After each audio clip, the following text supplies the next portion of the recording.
मजहबियों का दावा है कि मजहब सब जानता है, सब एक्सप्लेन कर देता है। साइंस उस दावे को मान नहीं सकती क्योंकि उसके काम करने का तरीका और तरह का है। वो कहता है अगर दावा है और काबिल सबूत है तो सबूत पेश करो। सबूत पेश मजहब नहीं कर सकता क्योंकि मजहब इनफरादी वारदात है, ये ऑब्जेक्टिव है ही नहीं, ये पर्सनल है, ये सब्जेक्टिव तजर्बा है, ये आप पर बीती इकलौती अलग हकीकत है। हो सकता है वो पूरी दुनिया के लिए वजूद ही ना रखती हो। एक सूफी मेडिटेशन की हालत में जिस चीज़ को फील करता होगा उसको वो कैसे एक्सप्लेन करे, क्या टूल है।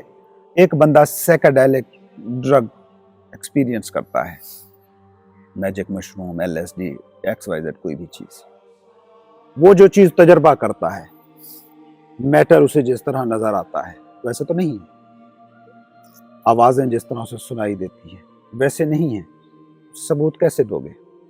हालांकि मैजिक मशरूम हो या LSD हो, ये साइंटिफिक फिनोमिना है।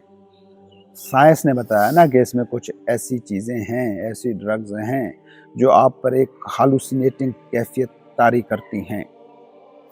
अब वो जो चीज़ है वो साइंटिफिक है, जो उसके नतीजे में आपको एक्सपीरियंस हो रहा है वो पर्सनल है।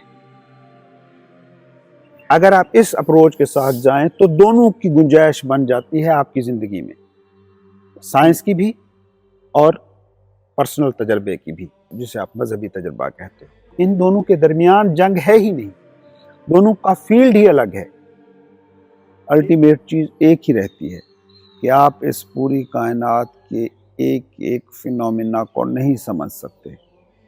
जो एक चीज़ समझी जा सकती है वो हूँ मैं।